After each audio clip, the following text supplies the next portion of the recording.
RNA of their makeup or genetic makeup. Second, they are unobligated cellular parasite. Why? They don't have a system that can generate their own ATP. So kailangan nila mabuhay in a person's body or an animal's body or a medium, no, that contains life in order for them to survive. Second, they don't have ribosomes, so they cannot utilize or contain, no, or produce their own proteins. And again, they grow in tissue cultures. So we have other terms not to identify, such as your viremia. And viremia, again, same as your bacteremia, presence of virus in your blood. You have your bacteriophage, which refers to the viruses that can infect bacterial cell. And you have viridoid, no, or viruses or virus particles that can infect plants. You can also have virophage, which viruses that infect other viruses. So again, why do we need to study virology? Again, before, in the old age, now before your pre-World War I, the start of the golden age of your virology, because it starts or it started now to discover to the discovery of your West Nile virus. Again, it can aid the explosion, spread mortality. Recently, your pandemic is caused of one of the agents of your viruses, and it can impact a global phenomena or problem, and it will affect economy, people, and how we view our daily life. So virus as a whole, this one is an effective agent, typically consists of a nucleic acid in a protein coat. You have a protein coat, again, you have a nucleic acid, you have your RNA and your DNA. Very small to be seen by a light microscope, so we can see them under your light microscope and compound microscope. And they are an obligate intracellular parasite, as I said a while ago. Again, they are filterable, they can do self-replication in a living tissue. And again, they are a non-living entity. Without a host, they cannot live or they cannot replicate on their own. You can also differentiate your viruses depending on their size. You have your coronavirus, which is the smallest RNA viruses. You have your parvovirus, which is the smallest DNA viruses. And you have your Pox virus, which is considered the largest virus particle that we have presently. You can also differentiate your different type of viruses according to their shape. When we say rhabdovirus, the one that causes your rabies, is a bullet shape. You have your Pox virus, bridge shape. You have your bacteriophage, which is a tadpole shape. You have your tobacco mosaic virus, an ancient virus, which is rod shape. First virus to be observed or to be discovered. So again, you have your subviral agents. We have your prions and your viroids. When we say prions, these are infectious particles that are entirely protein. They don't have any nucleic acid. They are highly heat resistant. Some of diseases are caused by your prions, such as your mad cow disease or your Clostridium disease, your CJD. And you also have your viroids. These are single stranded RNA genome and the smallest known pathogens of your virology. It affects or infect your plants. So again, when we are trying to differentiate them against prions with against your viruses, your prions doesn't have any nucleic acid. Your conventional viruses have. They would have protein, cellular genes. They are differentiated by your inactivation by heat. For prions, they are not. For viruses, they are inactivated by heat. For the appearance for your prions, they are amidite-like. And for viruses, they are either icosahedral or your helical in shape. And again, your viruses, as we all know, can do or can stimulate antibody response and inflammatory response.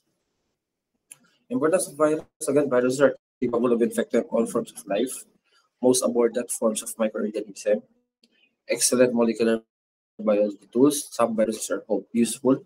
Now, if you want to tackle or have a research paper and you want to be the best research paper during your graduating years or in future studies, I would suggest to tackle it's either mycology and virology.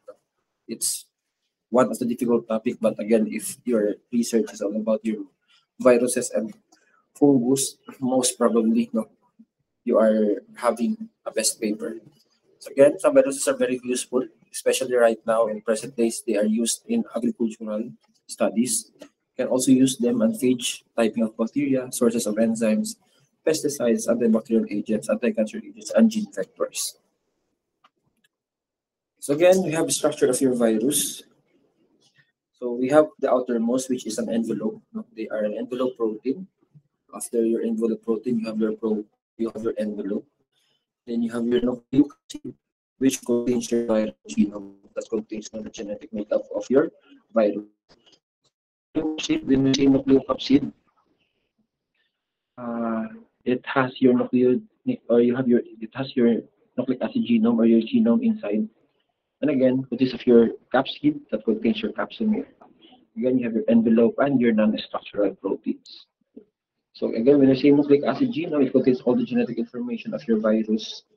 It possesses the infectiousness of how infectious your virus is. It can be segmented or not segmented, linear or circular, or if single of your or negative sense RNA viruses. For your capsid, this one is a protein coat. It protects your genome, provides the binding site, and responsible for viral symmetry. Again, it determines the antigenic characteristics which aid in the identification of your viruses. Again, facilitates the assembly and packaging of the genetic information. You can also have your capsomere. Again, capsomere, the one that contains within your nucleocapsid. Again, the outermost part, which is your envelope. Again, when we say envelope, the one that contains the envelope protein that protects the virus. If we say naked, they don't have any envelope at all. Again, envelope contains your lipid, proteins, and carbohydrates. So if you want to compose of your lipid bilayer and your glycoprotein, which is your carbohydrate, your glycoprotein will appear as your spikes, your GB120 and GB41. So again, envelope is acquired as the virus buds through the host cell membrane during the assembly of the virus. So again, function, binding site, pathogenicity, and confers its stability. So example of those viruses, today's envelope is your influenza, rabies, herpes, and your HIV viruses. Again, this is a comparison of your virus is more virulent. They are resistant to heat. Unlike your envelope virus, they are not. Generally, cannot survive in the GIT for the envelope. Again, for the naked, they can lose its effectivity on drying, while your naked, again, since it's more virulent, it can retain. Again, mode of infection or mode of acquiring these viruses are different. For your envelope, blood or organ transplant. For your naked, fecal, oral, fomites, or dust.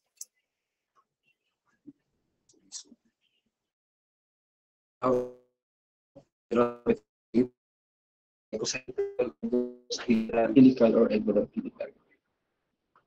For non-structural, this will talk about your enzymes. So you have your different enzymes that are present within the viral particle. You have your reverse transcriptase enzyme, which used to generate complementary DNA. Now it transcribes your sRNA to the DNA. Take note, it transcribes your single-stranded RNA to double-stranded DNA. In the normal dogma of protein formation, the normal process is from DNA going into your RNA and going into your proteins. But in this one, from proteins, it goes to your RNA and DNA. The reason why it was called reverse transcriptase, it reverses the normal central dogma of protein formation. You have your integrase that enables genetic material to be integrated into the DNA of the infected cell, and protease, which cleaves newly synthesized polyproteins to the appropriate places. You have viruses, Altermore, genomic system. We will not tackle each of them, each of the system. But again, in our future discussion, their viruses are differentiated according to their nucleic acid, RNA or DNA, presence of envelope, either envelope or naked, and if it's single-stranded or double-stranded. Again, this slide summarizes your DNA viruses. You have your double-stranded, single-stranded, envelope and non-envelope, and the one that contains your circular or linear genome. So I want you to familiarize with it when I will ask this. Nakatatlong ikot ba naman tayo ng Poche boy. Wait lang. Pattern off ng mic. So again, second, you have your RNA viruses. You have your single-stranded and double-stranded. Same envelope and naked. You have your helical icosahedral for their symmetry. And we have your general principle for your viruses. For DNA viruses, you have a lot of exceptions. No? You have your double-stranded DNA. All are double-stranded DNA except your parvo. All are your herpes and pox viruses. All are cohesider and symmetry except your pox virus and your nucleus except your pox viruses. For RNA, all are single-stranded RNA except your Rio. They are envelope except Rio virus and Picorna viruses. All are helical symmetry except your Rio, Picorna, and Toga. And again, they are replicate in cytoplasm except your orthomyxo and your retroviruses. So again, this will be the last slide for your introduction. You have one topic left. So let's have a break for a moment.